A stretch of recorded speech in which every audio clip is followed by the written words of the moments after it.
Shalom. Semuanya memberkati. Shalom. Sampai ketemu, baru kembali kita bertemu dalam ini. Ada hal yang penting yang harus saya sampaikan kepada saudara sekalian. Bahwa dalam kehidupan sekarang kenapa kita seringkali sakit. Bukan hanya sekedar masalah sakit jasmani, tetapi yang lebih harus kita perhatikan kadangkala kita seringkali sakit dalam keluarga. Kenapa saya harus menyinggung dulu tentang keluarga ini? Keluarga ini harus dibenahi betul sesuai dengan ajaran Tuhan. Sesuai dengan keinginan Tuhan. Saya ingin saudara semua menjadi orang yang sehat, orang yang sembuh, orang yang baik, orang yang benar-benar mengikut jalan Tuhan dan ingin sesuai dengan rencana-rencana Tuhan. Oleh karena itu seringkali kita mengabaikan keluarga. Kenapa saya ingin menyampaikan bahwa keluarga itu sebenarnya saudaraku sebuah rancangan. Keluarga itu adalah sebuah desain. Desain yang Tuhan bentuk, desain yang Tuhan ciptakan, desain yang Tuhan betul-betul sudah digambarkan dengan sempurna sehingga membentuk sebuah lingkaran gambar yang sesuai dengan kehendak Allah yang disebut dengan family, itu keluarga. Terlalu banyak orang Kristen mengabaikan tentang keluarga. Kenapa saya harus sampaikan ini? Harus kita mengerti dulu. Pertama, Allah menciptakan manusia dalam Kejadian pasal yang kedua, ayat yang ke-21 sampai 24. Di situ saya akan bacakan Kejadian 2 ayat 21 sampai 24. Lalu berkatalah manusia itu, lalu Tuhan Allah membuat manusia itu tidur nyenyak. Ketika ia tidur, Tuhan Allah mengambil salah satu rusuk daripadanya, lalu menutup tempat itu dengan daging. Dan dari rusuk yang diambil Tuhan Allah dari manusia itu dibangunnyalah seorang perempuan. Lalu dibawanya kepada manusia itu. Lalu berkatalah manusia itu, inilah dia, tulang dari tulangku dan daging dari dagingku, ia akan dinamai perempuan. Sebab ia diambil dari laki-laki. Sebab itu seorang laki-laki akan meninggalkan ayahnya dan ibunya dan bersatu dengan istrinya sehingga keduanya menjadi satu daging, dan itulah mereka keduanya telanjang, manusia dan istrinya itu, tetapi mereka tidak merasa malu. Dan inilah konsep ilahi yang disebut keluarga. Inilah konsep ilahi yang Tuhan ciptakan, Tuhan desain. Ada suami, ada istri yang meninggalkan ayah dan ibunya dan bersatu, mereka menjadi satu daging, dan itulah yang disebut dengan keluarga. Coba sekarang kita berpikir dulu.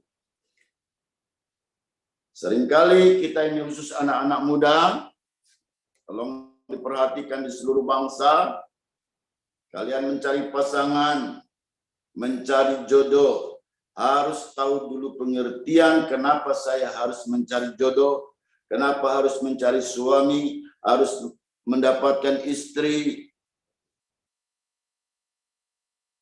Apa tujuan kita, mengerti enggak kita untuk hal itu? Kalau kita tidak mengerti, menjadi rancu sehingga kita tidak bisa mengerti pengertiannya tentang keluarga. Keluarga adalah yang pertama tentang rencana desainnya Allah sendiri. Dari awal manusia menciptakan manusia. Dari awal Allah sudah membuat sebuah gambaran tentang manusia dalam bentuk keluarga, family. saudara dan saya harus sama-sama dalam hal ini menyadari betul tentang ini. Oleh karena itu, saudaraku yang dikasihi Tuhan, seorang suami, seorang laki-laki mencari seorang wanita untuk menjadi partnernya, menjadi penolongnya, menjadi istrinya, tahu tujuannya. Dia harus meniru betul, desainnya harus desain Allah, karena yang dibentuk untuk bersatu dengan lawan jenis itu adalah keluarga. Nah, saudaraku, saudara dan saya mengerti tentang pengertian keluarga ini. Kalau memang Tuhan sudah mendesain, Tuhan sudah membuat pola, Tuhan sudah membuat rancangan yang indah, yang bagus, turut kehendaknya, ikut rancangannya, ikut kehendaknya, sehingga sakit penyakit keluarga tidak ada dalam keluargamu. Sakit dalam kehidupan kekeluargaanmu pun tidak ada dalam dirimu, sebab engkau mengikuti desainnya Tuhan sendiri. Mengikuti akan rancangannya Tuhan sendiri. Mengikuti gambarnya yang Tuhan ciptakan sendiri. Ketika kita mengikuti rancangan Tuhan, selamatlah kita. Sehatlah keluarga kita. Amin. Sembuhlah akan family kita. Sembuhlah akan kehidupan berkeluarga, hubungan keluarga kita. Sebab selama kita mengikuti rancangan Allah, saudara akan hidup baik, akan hidup sehat, akan hidup harmonis, akan hubungan sangat baik dan sangat dekat. Karena keluarga adalah bagian dari kehidupan kita yang memang rencana Allah, yang sudah Tuhan ciptakan, yang sudah Tuhan rancang dengan begitu indah, terapkan dalam hidup kita berkeluarga. Sadari betul. Jadi yang pertama adalah saya ingin mengingatkan saudara-saudari betul. Tentang apa? Tentang keluarga adalah desainnya, rancangan Tuhan yang sempurna.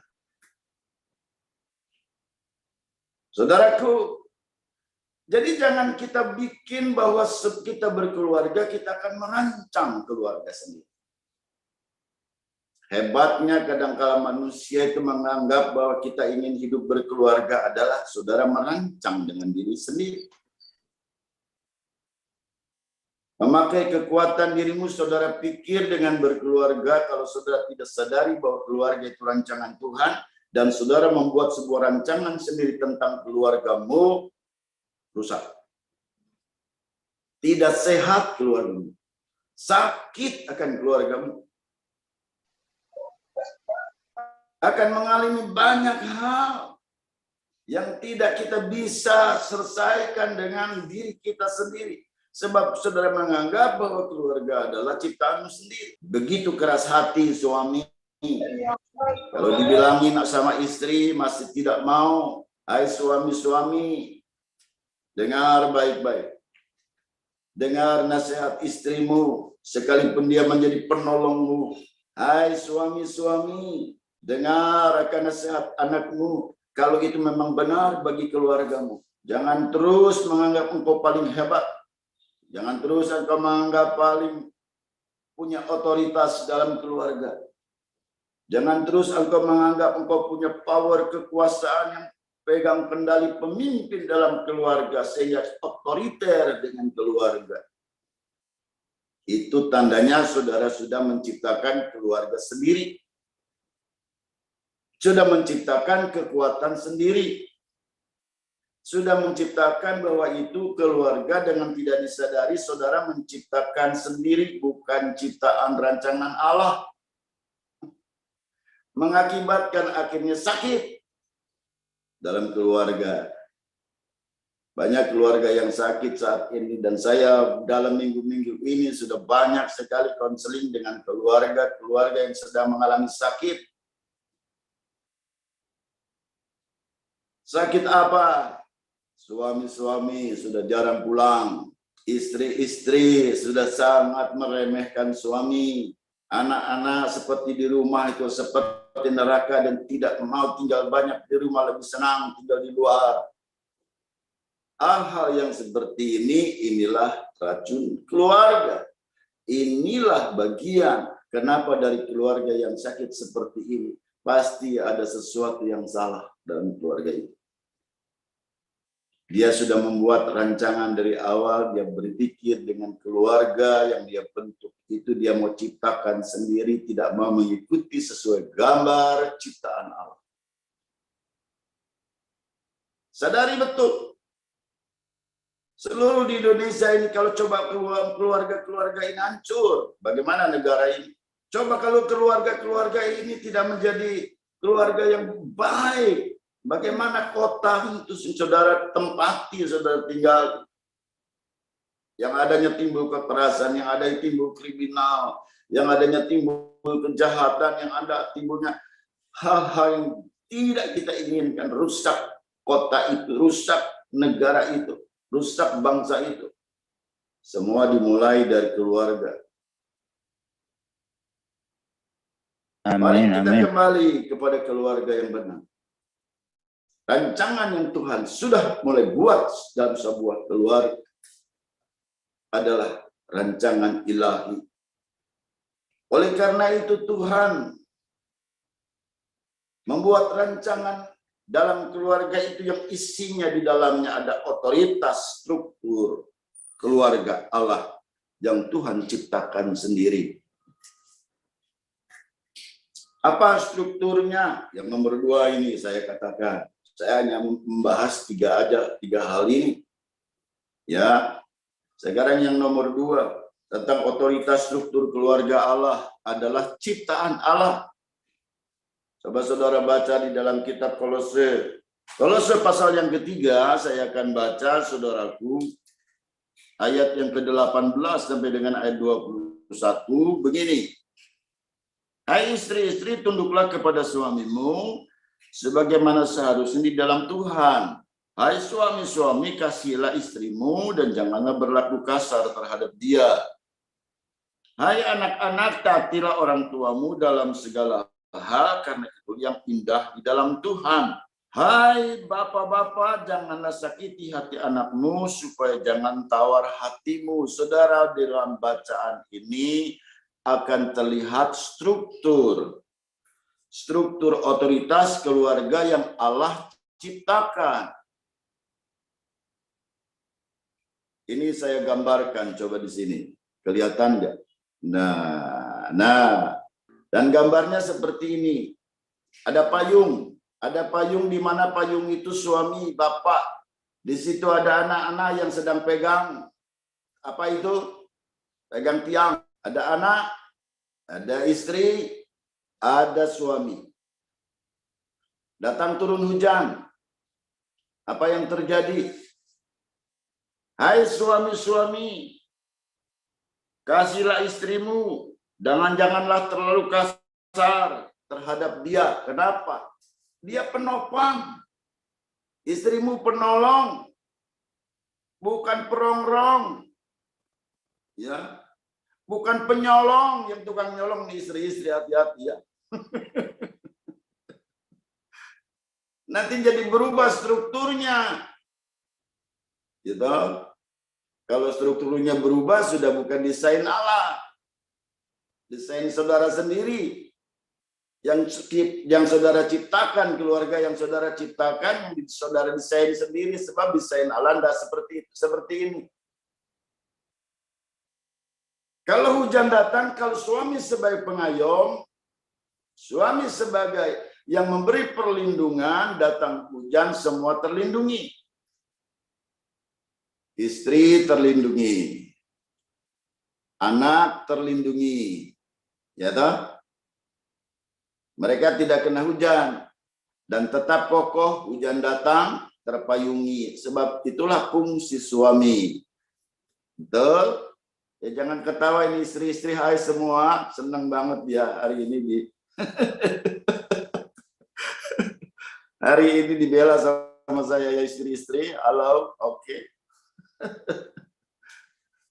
Iya, seperti ini.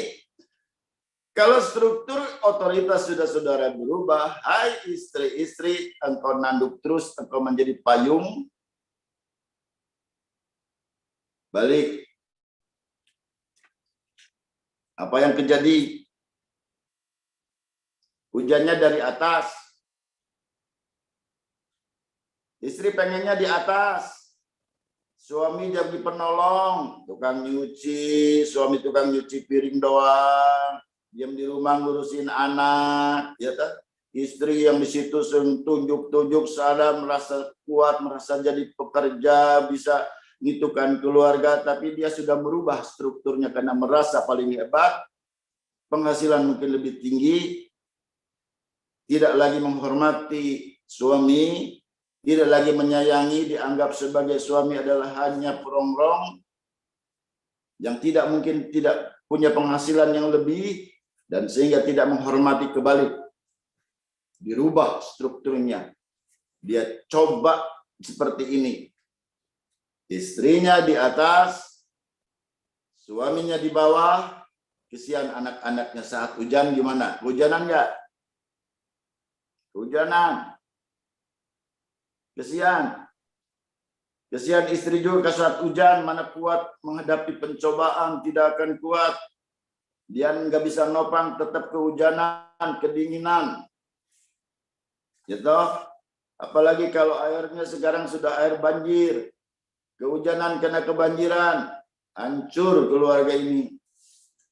Sebab dia sudah merubah pola desain otoritas tentang keluarga. Dia merubah. Membalikkan payung ini sehingga merubah segala-galanya. Apalagi kalau anak yang di atas ada, saudaraku. Anak yang jadi payungnya, istri menjadi topangnya, suami malah jadi anak-anak yang diatur oleh anak-anak. Coba bayangkan anak yang mengatur.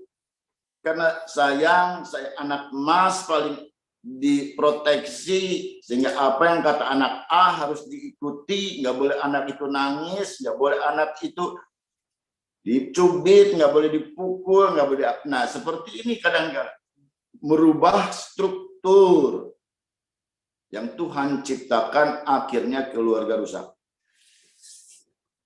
Sakit kita bukan karena faktor kita ini memang kondisi sakit, tapi sakit ini kadang-kala kita ciptakan sendiri menjadi sakit.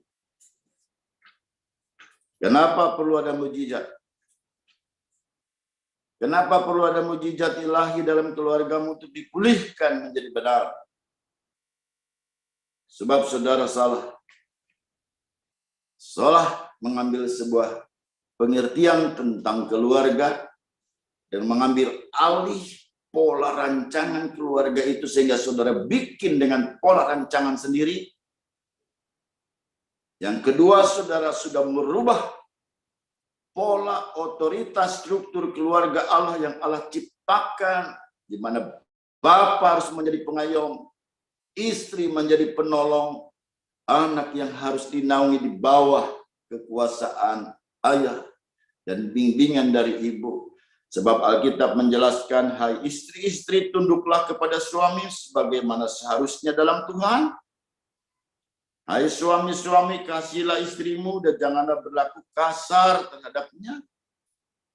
Ini hubungan yang sangat intim. Hai anak-anak, taatilah orang tuamu dalam segala hal, karena itu yang indah di dalam Tuhan. Anak-anaknya menghormati orang tua. Suami-suami mengasihi istri. Istri-istri juga tunduk kepada suaminya. Dalam arti tunduk di sini adalah tunduk dengan penuh hormat sebagai pemimpin keluarga, sebagai imam keluarga. Dalam segala sesuatu harus bicara, komunikasikan, ingin mengambil sebuah keputusan, mengambil apapun, harus ada pembicaraan, tidak mengambil sendiri.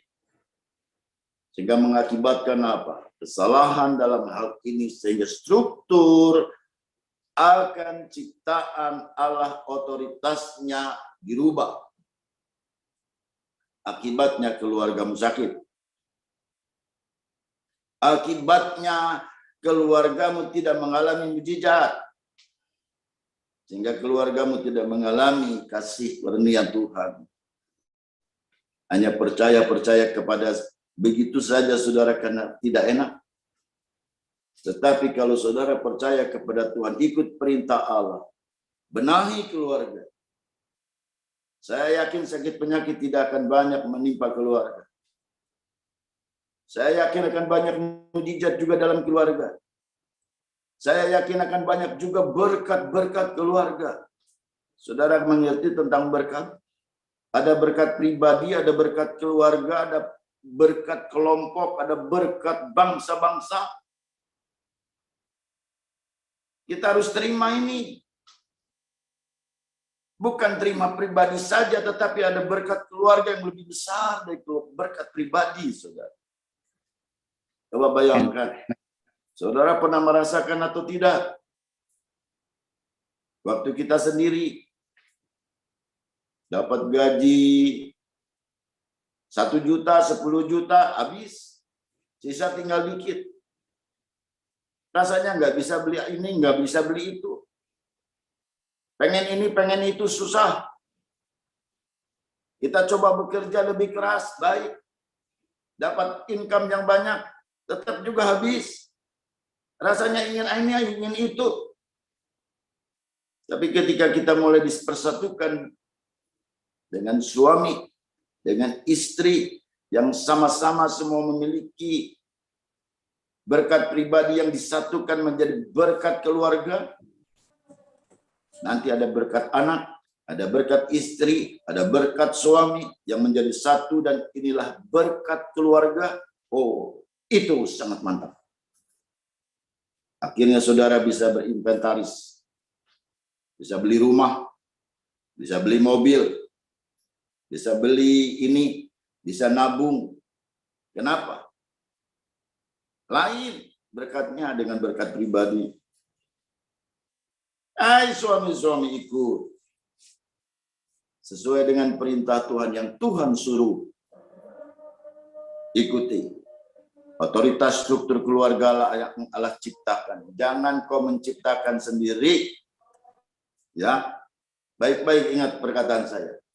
Jangan menciptakan rancangan keluarga sendiri, tapi biarlah ciptakan rancangan Allah, paksakan dalam keluarga, rancangan hidupmu. Itu yang Tuhan ingin sampaikan kepadamu. Nomor 3, saudara bisa baca dalam kitab Kolose pasal 3 ayat yang ke-10 sampai dengan ayat 14 demikian. Kolose pasal 3 ayat 10 sampai dengan 14. Dan telah mengenakan manusia baru yang terus-menerus diperbaharui untuk memperoleh pengetahuan yang benar menurut gambar haliknya. Dalam hal ini tiada lagi orang Yunani atau orang Yahudi, orang bersunat atau orang tak bersunat, orang barbar atau orang Skit, budak atau orang merdeka, tetapi Kristus adalah semua dan di dalam segala sesuatu. Karena itu, sebagai orang pilihan Allah yang dikuduskan dan dikasihinya, kenakanlah belas kasihan, kemurahan, kerendah hatian, kelemah lembutan, dan kesabaran. Sabarlah kamu seorang terhadap yang lain, dan ampunilah seorang akan yang lain. Apabila seorang menaruh dendam terhadap yang lain, sama seperti Tuhan telah mengampuni kamu, kamu perbuat jugalah demikian. Dan di atas semuanya itu, kenakanlah kasih sebagai pengikat yang mempersatukan dan menyempurnakan. Ayat 14, di atas semuanya itu kenakanlah kasih sebagai pengikat yang mempersatukan dan yang menyempurnakan. Saudaraku, karena kenapa harus kita disempurnakan dalam keluarga itu? Keluarga diikat dipersatukan dengan kasih, kasih yang menyempurnakan. Dibentuk oleh Allah dengan desain keluarga yang sudah sempurna, dibentuk dengan otoritas Allah yang Tuhan ciptakan strukturnya dengan sempurna, diikat dengan tali kasih, kasih yang menyempurnakan. Inilah keluarga, keluarga Allah yang Tuhan mau ciptakan. Hai istri-istri, jadilah penolong yang benar, mengasihi, jadilah penolong yang tanpa ada syarat-syarat yang lain. Jadilah istri yang bisa dikagumi oleh suami. Hai suami-suami, kasihilah istrimu seperti dirimu sendiri juga yang kau kasihi. Hai suami-suami, mintalah pengertian. Kenakanlah manusia baru. Kenapa kita ketika mulai berkeluarga seringkali kita menyebut dan mengucapkan kepada orang itu yang baru mau berkeluarga, yang menikah, selamat menempuh hidup baru. Padahal orangnya sama. Kenapa disebut menempuh hidup baru? Karena kita sudah diciptakan harus memang berubah cara hidup. Hidup waktu lajang, hidup waktu sendiri berbeda dengan hidup dengan keluarga. Berkat waktu sendiri dengan berkat dalam keluarga juga berbeda. Oleh karena itu harus di-manage dengan baik. Kasih juga diterapkan harus dengan baik. Pola-pola rencana Allah, pola-pola keinginan Tuhan dalam memang membentuk keluarga juga harus diterapkan dalam keluarga. Dan ini penting bagi saudara dan saya. Dan saudara sekalian yang dikasihi Tuhan, 3 hal yang harus saya sampaikan kepada saudara. Yang pertama, keluarga adalah rancangan, ciptaan, desainnya Tuhan yang jangan saudara rubah menjadi desainnya dirimu sendiri. Kedua, struktur otoritas keluarga Allah yang Tuhan Allah ciptakan dalam keluarga, ikutilah dengan seksama dan ikat. Yang ketiga, dengan dasar keluarga adalah kasih Kristus yang sempurna. Dengan menggunakan manusia baru, saya yakin mujizat keluarga terjadi. Saya yakin ada pembaharuan keluarga terjadi.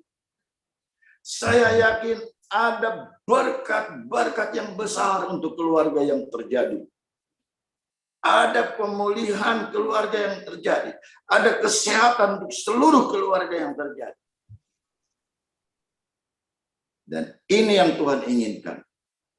Tujuan Allah bisa tercapai kalau saudara menggunakan desainnya Tuhan sendiri. Alkitab pegang menjadi bagian dalam hidup kita. Jangan lepas Alkitab ini, sebab itulah desainnya untuk hidup berkeluarga. Saudara akan mendapatkan banyak mujizat dalam keluarga. Saudara akan mendapat kesembuhan dan kesembuhan terus-menerus dalam keluarga. Ikuti perintah Allah. Tuhan menyertai saudara hari ini. Tuhan memberkati.